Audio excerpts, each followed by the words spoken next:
माननीय राजेंद्र माची साहेब हे शिवसेनेकडून नगराध्यक्ष पदासाठी उमेदवार आहेत. राजेंद्र माची साहेब हे डहाणूमध्ये शिवसेना घेऊन आले. हे दिघे साहेबांचे कडवट शिवसैनिक आहेत. खूप वर्षापासून ह्यांनी जनतेची सेवा केलेली आहे. 20 वर्ष ते नगरसेवक राहिलेले आहेत. तर आज जाणून घेऊया त्यांना किती अनुभव आहे, कसा अनुभव आहे आणि त्यांनी काय काय कामं केलीत लोकांसाठी. मी लोकांसाठी आम्ही गटर, रस्ते, शौचालय आणि इतर सगळीच कामं आम्ही लोकांसाठी केलेली आहेत. आता आपल्या एवढे प्रचार सभा वगैरे चालू आहेत, जनतेचा प्रतिसाद कसा आहे आपल्याला? आम्हाला जनतेचा चांगला प्रतिसाद आहे आणि ते आम्हाला निवडून देतील असा आम्हाला विश्वास आहे. तुम्ही जर निवडून आले तर डहाणूमध्ये जे डहाणू नगर परिषदमध्ये भ्रष्टाचाराचं कुरण झालेलं आहे. जनतेच्या मनात असं एक नरेटिव्ह सेट झालंय. तुम्ही निवडून आला तर भ्रष्टाचार कमी करायला काय काय कराल तुम्ही?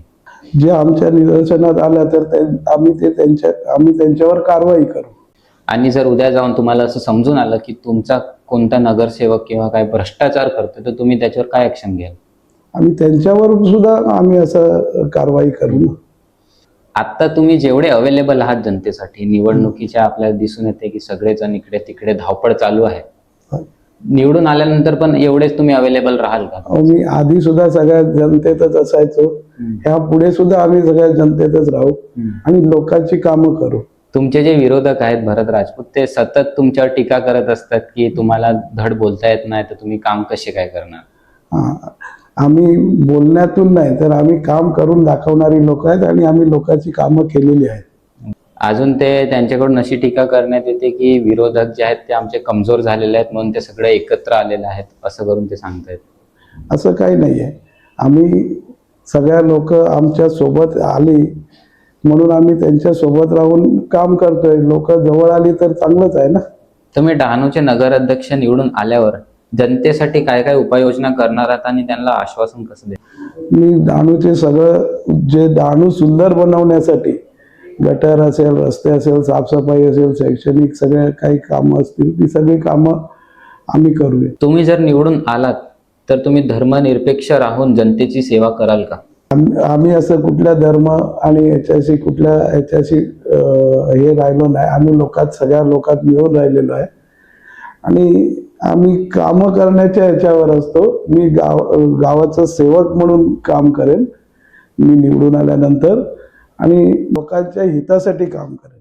आपल्या सगळ्यांना हे माहीत आहे की डहाणूच्या रस्त्यांची परिस्थिती ही खूप वाईट आहे. जे नगर परिषदेच्या हद्दीमध्ये जे रस्ते येतात नगर परिषदेच्या अंडर, त्यांची परिस्थिती खूप वाईट आहे आणि जे कॉन्ट्रॅक्टर आहेत तेही खूप भ्रष्टाचारी आहेत.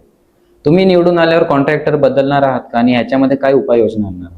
आम्ही नक्कीच ते कॉन्ट्रॅक्टर आम्ही बदलू. असे ज्यांनी कामं केली असेल, निदर्शनात आले, त्यांना ब्लॅकलिस्ट करू आणि जे चांगल्या दर्जाची कामं करेल असे कॉन्ट्रॅक्टरना आम्ही सोबत घेऊ. आणि जर तुम्हाला असं समजून आलं की कोणता कॉन्ट्रॅक्टर भ्रष्टाचार करतोय तर तुम्ही काय ऍक्शन घ्याल त्याच्यावर?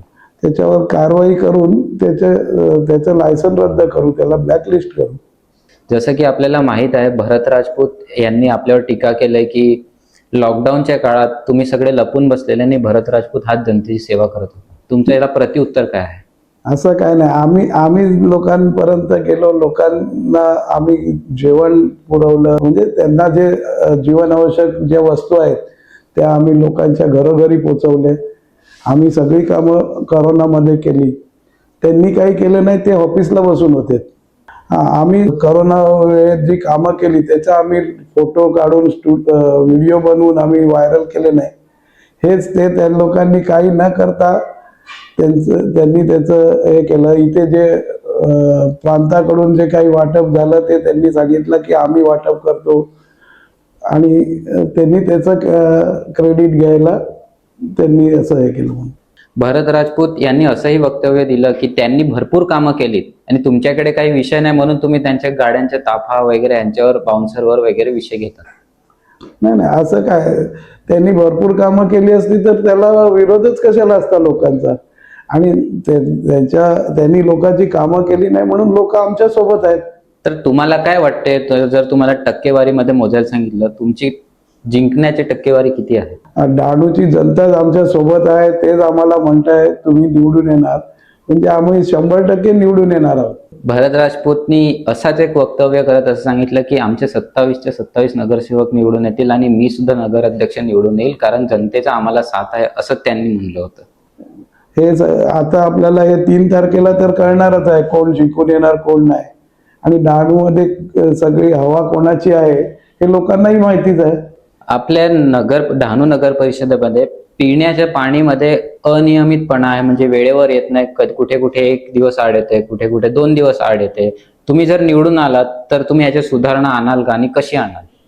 बरं, ही जी पाण्याची लाईन आहे, जेव्हा मी मिहीर शाह नगराध्यक्ष होते, मी उपनगराध्यक्ष होतो, तेव्हा आम्ही ही पाण्याची लाईन डहाणूसाठी आणली होती. ती लाईन 35 कोटीची होती. त्यावेळेस हे विरोधात होते. ह्यांनी ह्या लाईन न होण्यासाठी पण विरोध केला. त्यावेळेस असं म्हटलं की मिहीर शाहनी ह्याच्यामध्ये भ्रष्टाचार केला म्हणून. आता त्यावेळेस आम्ही सगळे ह्याला लाईन टाकत होतो, यांनी बऱ्याच ठिकाणी विरोध केला. नंतर आमचं पिरियड संपला, त्यानंतर हे नगराध्यक्ष म्हणून निवडून आले. हीच 35 कोटीची पाण्याची लाईन ह्यांनी 70 कोटीवर नेऊन ठेवली, तरी ही पाण्याची लाईन व्यवस्थित पूर्णपणे झाली नाही आणि लोकांपर्यंत पाणी पोचलं नाही. आणि ही जर आम्ही निवडून आलो तर हे कसं, जे पण आहे ते आम्ही लोकांपर्यंत पाणी पोचवण्याचा पूर्ण प्रयत्न करू आणि लोकांची व्यवस्था करू. तुम्ही 20 वर्ष नगरसेवक राहिलेले आहेत. अशी कोणती कामं आहेत ज्यांचा तुम्हाला खूप गर्व आहे की तुम्ही ते खूप चांगल्या नियमितपणे केले? बरं, मी अशी नगरपालिकेकडून जी काही कामं असेल, म्हणजे रस्त्याची असतील, पथदिवे असतील किंवा मग शौचालय, इतर सगळीच कामं आपण केलेली आहेत. आणि जी मोठे रस्ते, म्हणजे काही आमचे बंदर रोडचा रस्ता आहे, तो 3 कोटीचा रस्ता आहे. बंदर रोड टू किल्ल्यापर्यंत तो केला. आणि आतले अंतर्गत रस्तेही सगळे गटर रस्ते केले होते. जनतेने तुम्हाला का मत करावं? तुमचा एजेंडा काय आहे? त्यांना हे माहिती आहे की आपण लोकांची कामं केली, भाषण केली नाही.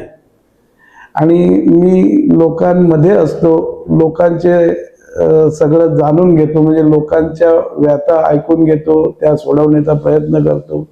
आणि लोकांना आमच्यावर विश्वास आहे की आम्ही त्यांची कामं करू, म्हणून ते आम्हाला निवडून देते आणि मी निवडून आल्यावर लोकांची कामं करेन. मागच्या 4-5 वर्षामध्ये धार्मिक कार्यक्रमात जे वाईट गाण्यांवर नाच, नृत्य वगैरे चालू असते, याच्यावर आपलं काय वक्तव्य आहे?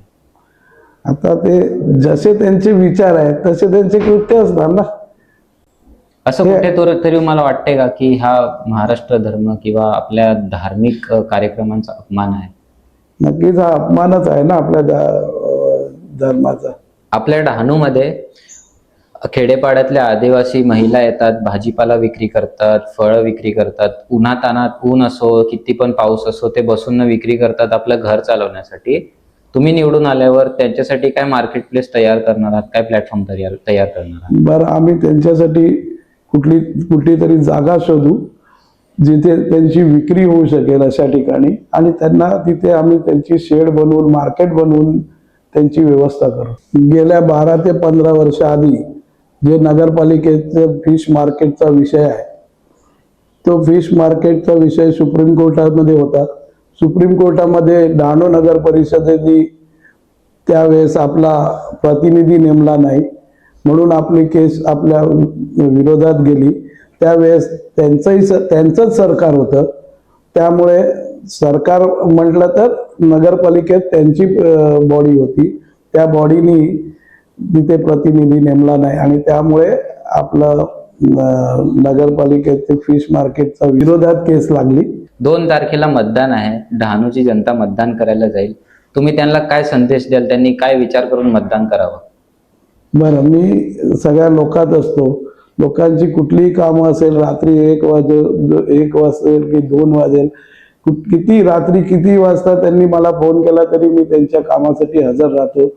आणि इथे जे लोकांची दबंगगिरी आहे, ते जे जमिनीच्या वर चालतात त्यांना जमिनीवर पण आणायचं आहे आणि मला लोकांची कामं करायची आहे.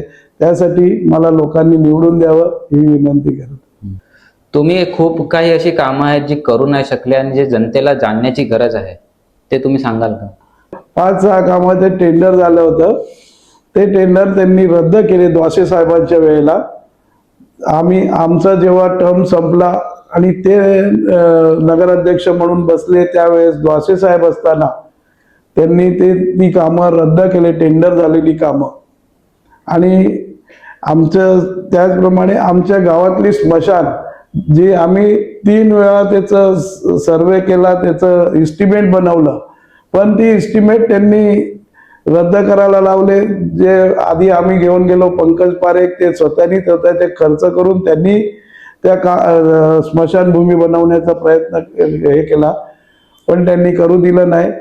त्यानंतर आता जेव्हा हे नगर अध्यक्षाचा पिरियड संपला, त्यानंतर मी सीओंसोबत भांडलो, त्यांच्याशी माझं भांडण झालं. त्या टायमाला आम्ही इथून मोर्चा घेऊन गेलो होतो, त्यांच्याशी भांडलो आणि त्यावेळेस त्यांच्याकडून आम्ही ते दिवादांडीचा रस्ता आणि स्मशानभूमीचं सँक्शन केलं. हे सँक्शन झाल्यानंतरही ते काम न होण्यासाठी त्यांनी प्रयत्न करतायत की तिथे त्यांच्या जवळच्या लोकांनी ते टेंडर घेतलं,